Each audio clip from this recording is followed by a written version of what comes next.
Nous sommes lundi 27 novembre 2017. Bonferré Info Soir, les principales articulations qui la constituent.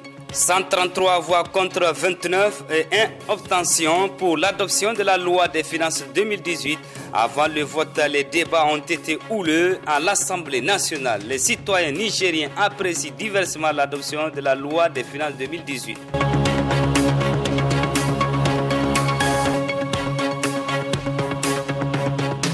Le syndicat autonome des magistrats du Niger, Saman, exige la satisfaction de ses revendications et ils promettent d'observer une grève de 72 heures du 6 au 8 décembre prochain. Combattre et prévenir la violence, le harcèlement, les abus dans les établissements d'enseignement et dans tous les autres lieux de travail. C'est l'objectif de la campagne de sensibilisation et d'éducation initiée par le réseau nigérien de la promotion de la femme enseignante et des femmes militantes du SINAFEN. Le développement de tous ces titres dans une poignée de secondes avec El Haj Ibrahim Yerou. Merci El Haj Mohamed Alpha. Bonsoir à toutes et à tous et merci de recevoir ce 21h de la télévision Bonferré. Les populations du Damagaram sont en fête et pour cause, ce lundi 27 novembre 2017, le président de la République Issoufou Mahamadou y a inauguré le marché Dolé de Zender, une infrastructure moderne qui est certainement l'une des réalisations phares du programme de Renaissance Acte 2. À cette occasion, le chef de l'État a confié à la presse que la réalisation de cette infrastructure contribuera à restaurer la prospérité de la région de Zender, carrefour important des échanges commerciaux dans la sous-région. C'était devant Suleiman Ousmane et Mahamadou.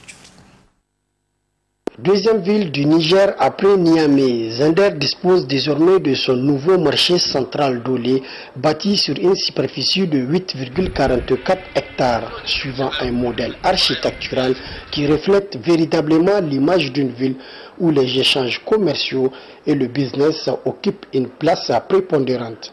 C'est justement pour témoigner cette réalité et en reconnaissance de tous les efforts du président de la République que le premier responsable de la région de Zender a brossé un tableau relisant des réalisations faites dans son entité administrative par les autorités de la 7e République en 6 ans de gestion.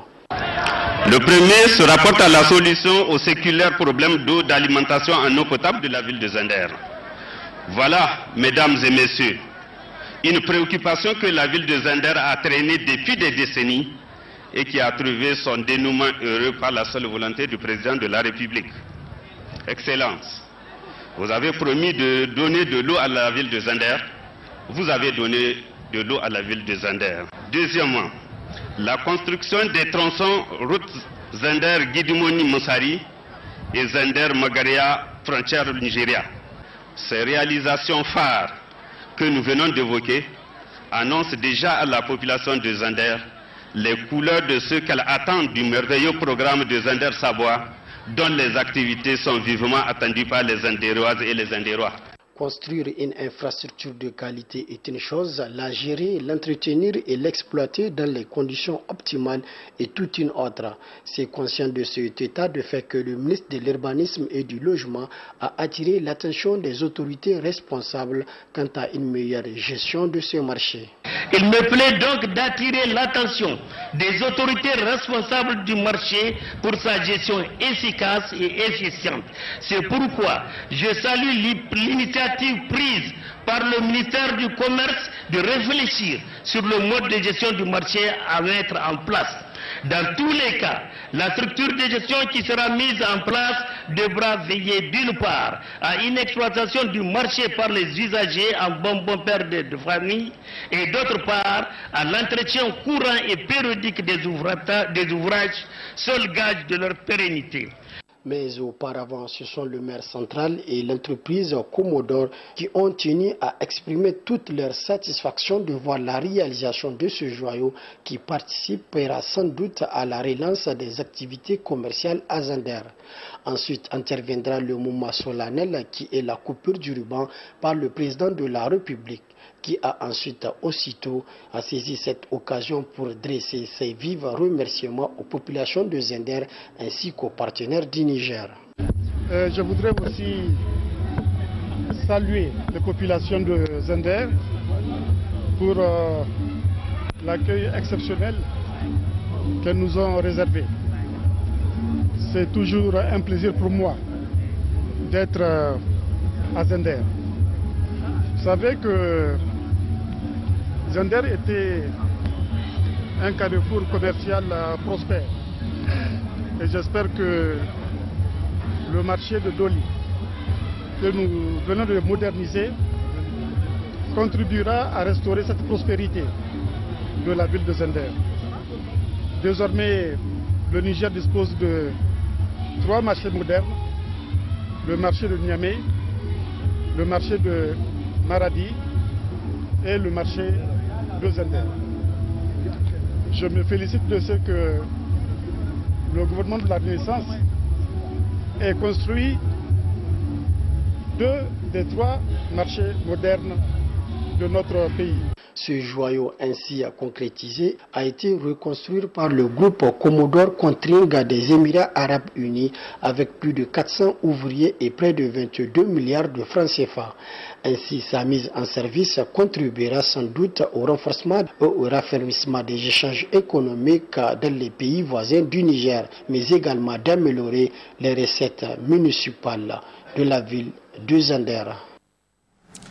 Restons avec Suleiman Ousmane et Mahamadou Djouri depuis Zender. Zender où les populations se sont fortement mobilisées pour accueillir le président de la République Issoufou Mahamadou à son entrée dans la capitale du Damagaram. Arrivé à l'aéroport de Zender, le président de la République, chef de l'État, a été chaleureusement accueilli par les responsables de la région de Zender avant d'être salué par les corps constitués et passé en revue un détachement militaire qui lui rendait les honneurs. Les populations étaient aux aguets. Peu après cet accueil de chaleur, le cortège présidentiel s'est dirigé vers le nouveau marché Doli de Zender où les populations de Zender étaient encore mobilisées.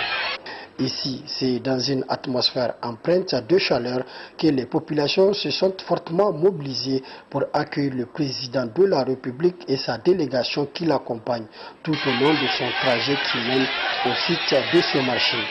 Le cortège présidentiel a été applaudi par les populations de Zender et celles des localités environnantes qui sont sorties massivement pour exprimer leur reconnaissance au chef de l'État pour tout ce qu'il est en train de faire pour la région de Zender.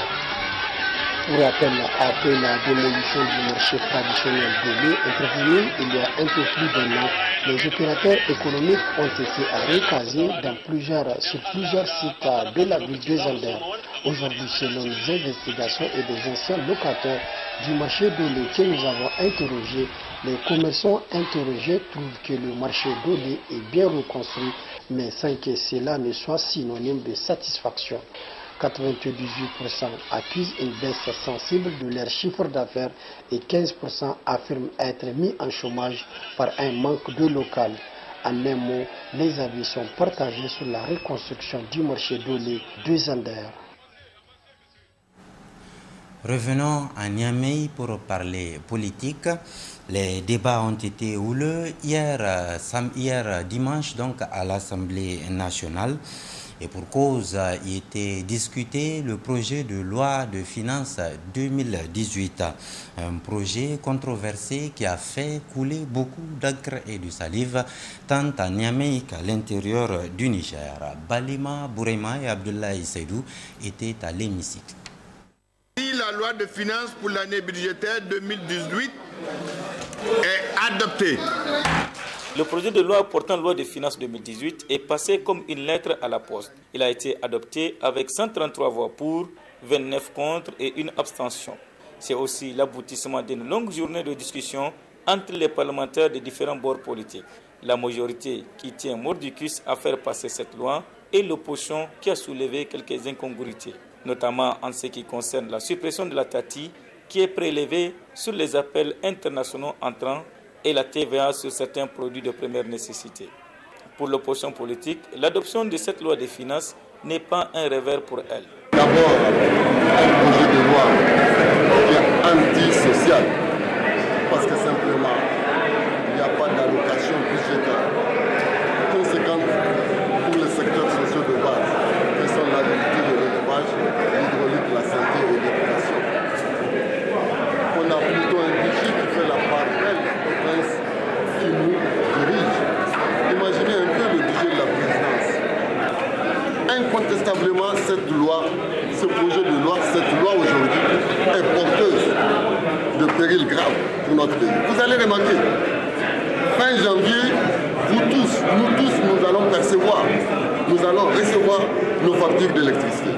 À part la taxe d'habitation, vous avez le décret qui a été pris récemment qui revoit la grille de tarification au niveau de l'énergie électrique. Pour la majorité, c'est un budget normal qui a été soumis par le gouvernement. Toutefois, pour Sadou Dile, président du groupe parlementaire PNDS, les débats qui se sont déroulés sur certains points n'honorent pas les députés. L'appel peut-être que je vais lancer, c'est qu'il faut que les Nigériens fassent très attention. Nous sommes en train de nous amuser à utiliser peut-être des discours qui risquent de nous coûter très très cher. L'islam que certains veulent utiliser comme un moyen de mobilisation politique. C'est très dangereux. Ça risque de nous diviser. L'islam, la religion de manière générale, ne sont pas des armes dont il faut faire usage dans un cadre politique.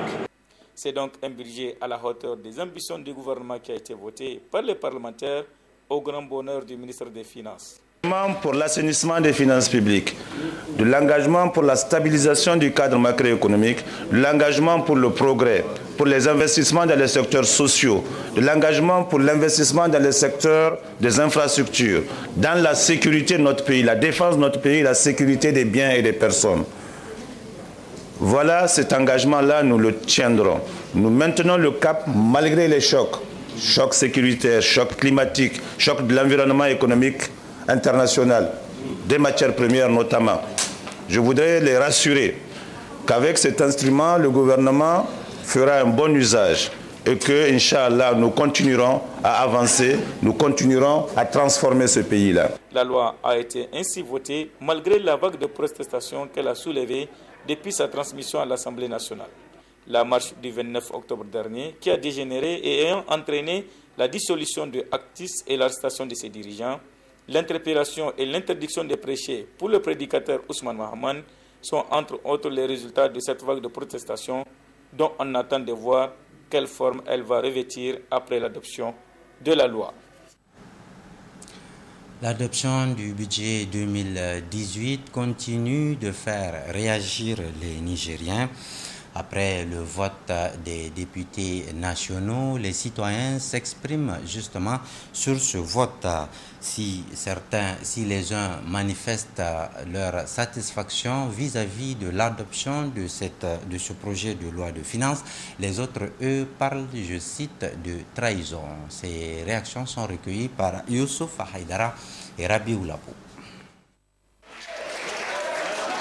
Arrêté en recettes et en dépenses à plus de 1900,36 milliards de francs CFA, la loi de finances 2018 a été adoptée par l'Assemblée nationale tardivement dans la soirée du 26 novembre 2017. La nouvelle de ce vote a été diversement accueillie par les citoyens en cette matinée du 27 novembre. Pour certains, le vote du projet est le signe d'une trahison envers le peuple. Franchement, cette loi de finances n'est pas réaliste par rapport aux réalités vraiment du pays et de ce peuple. Il ne faut pas oublier qu'au Niger, les 95% de la population sont pauvres. L'État n'a pas du tout intervenu dans tous les secteurs. Aujourd'hui, quand vous constatez, l'éducation a des problèmes. Nous avons des attaques un peu partout dans le pays. Les parents même aujourd'hui, quand vous constatez, à Niamey qui est la capitale, il y a beaucoup de fois dans lesquelles vraiment on ne prépare même pas. Avec tous ces problèmes, on vient encore imposer une nouvelle loi qui ne va pas avec nos réalités. Je crois que vraiment il faut revoir la copie.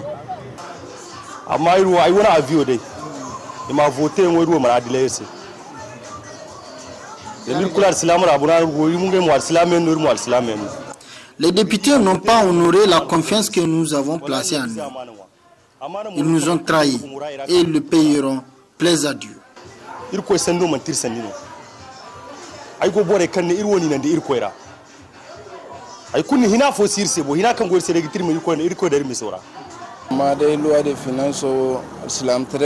Nous sommes dans un pays musulman.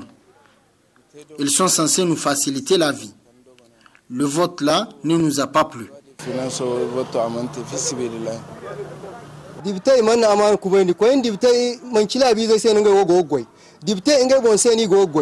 Les députés nous ont trahis. Ils ont prouvé qu'ils sont au service du régime. Et tout cela pour des miettes. Le peuple qui vous a élu n'est plus avec vous.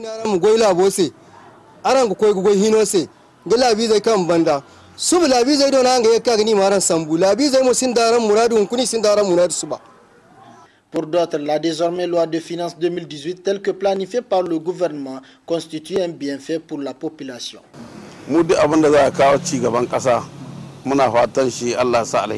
Tout ce qui nous apporte du bonheur et le bienvenu.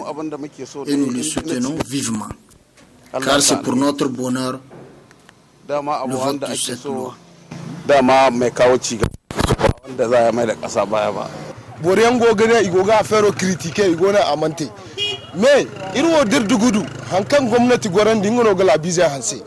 Il y a des gens qui critiquent la loi de finances. Ceux-là doivent comprendre que c'est pour le bonheur de la population que cette loi a été proposée par le gouvernement.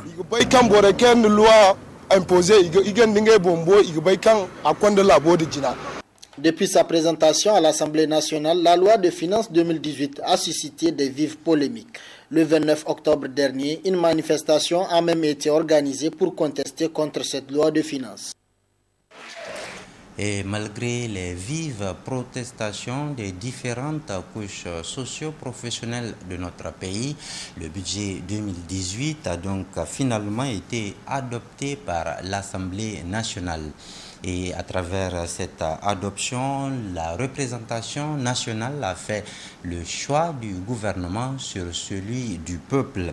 Le réveil risque d'être pénible, c'est du moins ce qui ressort de ce commentaire de la rédaction Bonferré avec Abdurrahman Younousaïsa. Je voudrais que chacun ici reçoive l'hommage qui lui est dû par la qualité et l'intensité du travail qu'il a déployé. Donc à tous, je voudrais exprimer la reconnaissance du gouvernement. Le chien aboie, la caravane passe. C'est exactement l'image qui traduit le mieux l'attitude du pouvoir vis-à-vis des nombreuses populations de toutes les couches socio-professionnelles qui n'ont eu de cesse de dénoncer depuis plusieurs semaines maintenant le projet de loi de finances 2018 et les mesures antisociales qu'elle contient.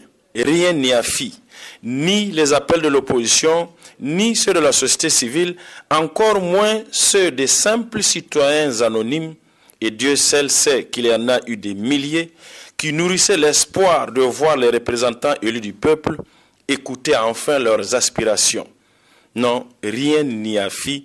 Les députés de la majorité sont restés sourds et aveugles. Ils n'en ont fait qu'à leur tête. Il ne s'agit ni plus ni moins, disons-le sans phare, que d'une attitude de mépris, une attitude de défi à l'endroit de la grande masse des Nigériens, que cette loi répugne. En votant de façon mécanique et sans état d'âme la loi de finances 2018, les députés disent clairement à leurs électeurs et aux Nigériens d'en bas ceci. Que vous le voulez ou pas, que cela vous plaise ou non, c'est vous qui allez payer. Que vous en ayez les moyens ou non n'est pas notre problème.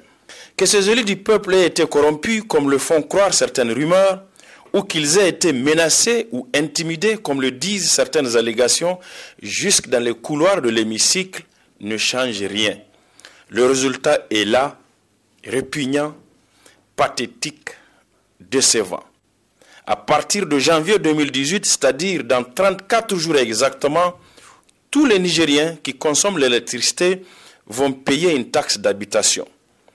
Ils payeront l'électricité plus chère, ils payeront le transport plus cher, ils payeront leur bouffe plus chère, ils payeront les fournitures scolaires plus chères, etc. Mais avec quoi? Avec quelles nouvelles ressources ou quels nouveaux revenus? À l'Assemblée nationale, personne ne s'est posé cette question. Ce n'est visiblement pas le souci de nos élus. Pourtant, nos députés avaient le choix, de par les prérogatives que leur confère la loi fondamentale et leur statut. En effet, tout député est le représentant de la nation et tout mandat impératif est nul.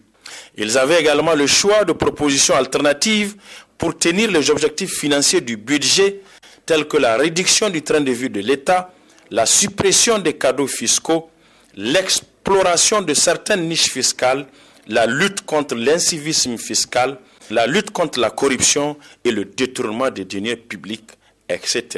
Nos élus n'ont rien voulu entendre de tout cela. Ils ont sciemment opté pour le choix du clan politique, le choix de la confrérie partisane, en piétinant allègrement le choix de l'intérêt général, le choix de la grande masse, le choix du plus grand nombre de Nigériens. On leur a dit de voter, ils ont voté. On leur a dit de courber les chines, ils ont courbé les chines. On leur a dit de s'affaisser, ils se sont affaissés.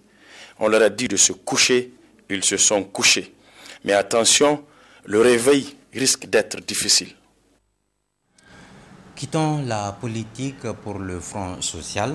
L'adoption immédiate et sans condition du projet de loi portant statut des magistrats du Niger, c'est l'exigence du syndicat autonome des magistrats du Niger. Selon le secrétaire général du SAMAN, le gouvernement fait manifestement la sourde oreille face aux revendications du SAMAN. Et c'est pourquoi les magistrats annoncent une grève de 72 heures. Mohamed Alpha et Abdelaziz Djibrila. Le syndicat autonome des magistrats du Niger, SAMAN, projette d'observer un arrêt de travail de 72 heures du 6 au 8 décembre prochain sur toute l'étendue du territoire national. Le SAMAN exige du gouvernement l'adoption immédiate du projet portant statut autonome des magistrats. Oui, les raisons étaient principalement donc au retard que le gouvernement a mis justement pour adopter notre projet portant toilettage donc de certaines dispositions de nos statuts. Alors même que c'est un projet que nous avons eu à élaborer de concert avec les agents du ministère de la Justice. Donc ça fait plus de 4 mois qu'on avait fini et le gouvernement, on l'a soumis ça. Mais au lieu donc d'adopter ce projet, le gouvernement a préféré jouer la ruse pour envoyer le projet au Conseil d'État alors qu'aucune loi n'a prévu ça. Mais nous, on s'était donc plié à ça, on pensait que ça nous permettra d'aller vite. Mais malheureusement, on a compris que c'est une complicité, en fait, c'est pour gagner du temps. Le SAMAN se dit très choqué et sidéré de la marginalisation de l'appareil judiciaire et la situation difficile dans laquelle se trouvent les magistrats. Le SAMAN n'entend pas cautionner ce qu'il qualifie de dilatoire du gouvernement. Cela quand même contrarie notre partenariat parce qu'on a été patient, on a été donc reçu au plus haut niveau par toutes les autorités pour vraiment leur expliquer que l'enjeu qu'il y a, parce que bon, les points inscrits sont notamment donc comment on appelle ça, le droit de jouissance à la pension. Donc, contrairement donc, à tous les fonctionnaires nigériens, les magistrats, il faut quand même qu'ils cotisent jusqu'à 25 ans pour pouvoir jouir donc de ce droit à la retraite, contrairement donc aux autres fonctionnaires il fallait juste avoir 15 ans. Donc on a estimé qu'il faut corriger cette injustice-là, donc c'est ce qu'on a inscrit dans le projet de texte. Mais malheureusement, le gouvernement veut jouer avec notre patience, veut jouer avec notre intelligence. Nous on dit que ça passe pas. Ayouba Hassan signe et persiste que le Saman a beaucoup patienté et il est grand temps d'amener le gouvernement à des meilleurs sentiments pour satisfaire ses revendications et surtout de permettre aux magistrats d'exercer leur métier dans la transparence, la crédibilité et l'équitable. Il n'y a pas de bonne foi. C'est pourquoi dans notre avis, on n'a pas même de mauvaise foi. Parce que la mauvaise foi, elle est patente, elle est manifeste donc par le temps mis, par le dilatoire qui a été joué. Donc on s'est dit quand même que si on se préoccupe du bien de notre justice, donc de notre peuple, on doit quand même écouter les magistrats parce que c'est un maillon important dans le processus de démocratisation. Donc on reste optimiste quand même. Donc il a intérêt à nous écouter. Cette énième grève du syndicat autonome des magistrats du Niger, Saman, risque de paralyser le bon fonctionnement de l'appareil judiciaire. Le Saman reste ouvert à un dialogue franc et sincère pour mettre les magistrats dans leurs droits. Parlons de la journée internationale de l'élimination des violences faites aux femmes. Et c'est pour vous dire que dans la droite ligne de la commémoration de cette journée, le réseau nigérien pour la promotion de la femme enseignante composé des militantes du SINAFEN a solennellement lancé une campagne de sensibilisation et d'éducation des populations contre les violences faites aux femmes. Restons avec Mohamed Alpha et Abdelaziz Djibrila. Le réseau nigérien pour la promotion de la femme enseignante, composé des femmes militantes du syndicat national des agents de la formation et de l'éducation du Niger, SINAFEN, s'engage à mener des réflexions et décide de lancer une campagne de sensibilisation et d'éducation pour combattre et prévenir la violence, le harcèlement et les abus dans les établissements d'enseignement et dans tous les autres lieux de travail. C'est en marge de la commémoration de la journée internationale de l'élimination de la violence à l'égard des femmes. En tant que syndicat de l'éducation, et que dans le cadre, la femme et l'enfant sont les concernés, nous occupons une place importante pour prendre des mesures. Cette violence existe dans tous les pays du monde et touche les élèves, les enseignants et enseignantes. En tant que syndicat de l'éducation, nous occupons une place unique pour prendre des mesures pour l'élimination de la violence à l'égard des femmes, en mettant une pression sur le Parlement et le gouvernement pour soutenir une convention et une recommandation de l'OIT sur les violences sexistes sur le lieu de travail. La Confédération générale des syndicats libres du Niger, CGCL Niger, centrale syndicale, salue l'initiative et elle promet d'accompagner les initiateurs de leur vision de combattre la violence à l'égard des femmes et des filles qui constitue aujourd'hui l'une des violations des droits humains les plus répandues, les plus persistantes et les plus dévastatrices. Ce thème que vous avez choisi, réfléchir en tout cas sur les violences que subissent les femmes dans les milieux de travail et dans le milieu scolaire est extrêmement important et à saluer.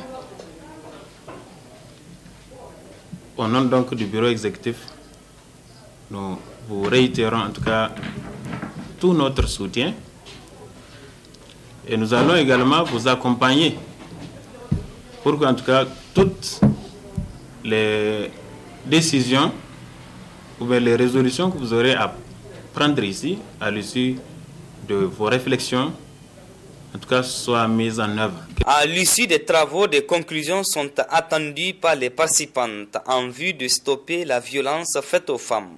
Le Ben SINAFEN, fidèle à sa philosophie, un esprit nouveau, des pratiques syndicales nouvelles.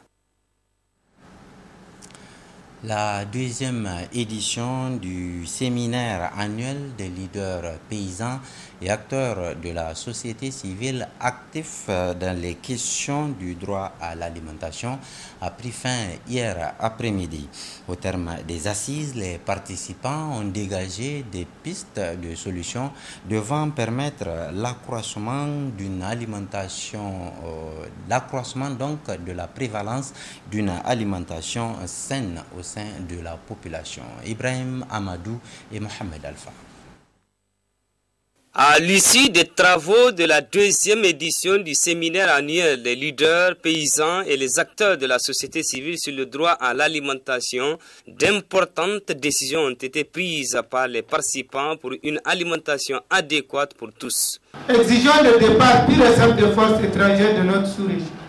Fustigeons la politique de tous ces critères et mettons le gouvernement en garde contre toute ponction budgétaire dans les secteurs sociaux devenu son sport favori, courtisan financer les efforts de guerre, car pour nous, le financement dans les secteurs sociaux est la meilleure garantie contre l'insécurité.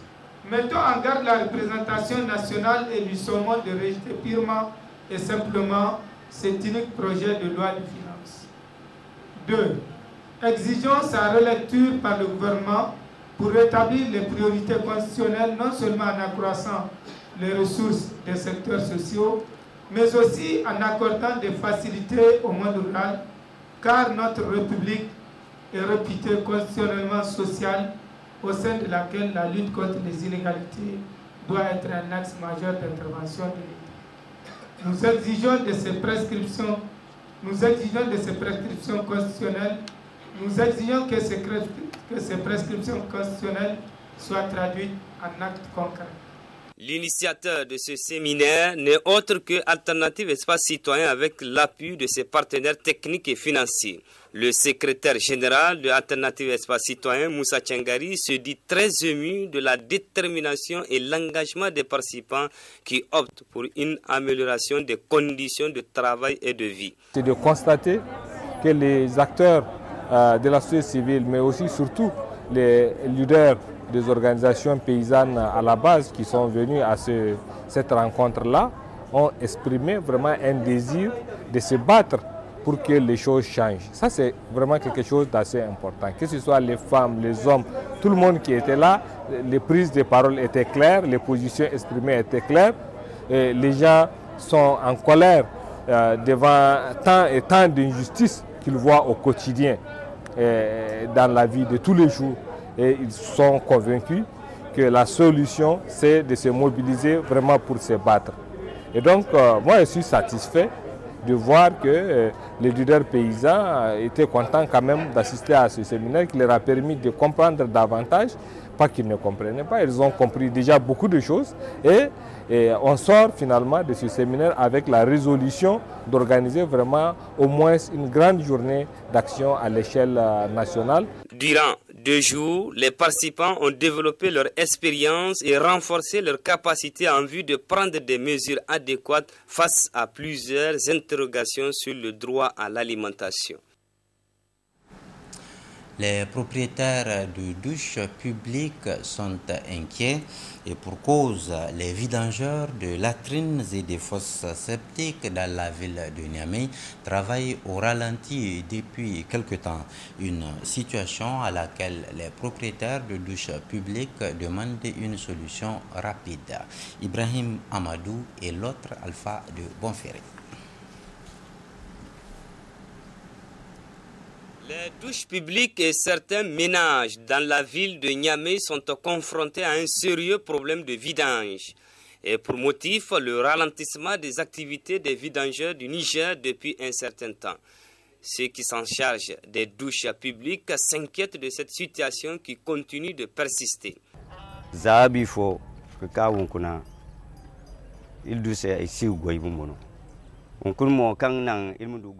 nous fait pratiquement 4 jours que les camions ne viennent pas faire le vidange des latrines. Quand on les appelle, ils nous disent qu'il y a un problème de déversement des déchets. Et cela freine nos activités car les clients versent les déchets n'importe quel endroit qu'ils trouvent. le duso ato isaku aste moto e bare kan ku rise isika.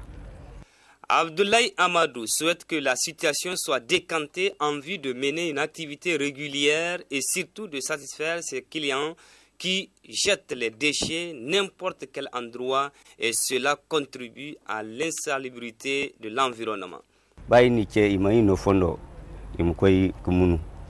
Vous voyez, les portes sont fermées et les clients viennent à contre-gouttes. Les WC sont vraiment remplis. Nous invitons les autorités à trouver une solution pour les camions de vidange car l'environnement risque d'être secoué par différentes maladies.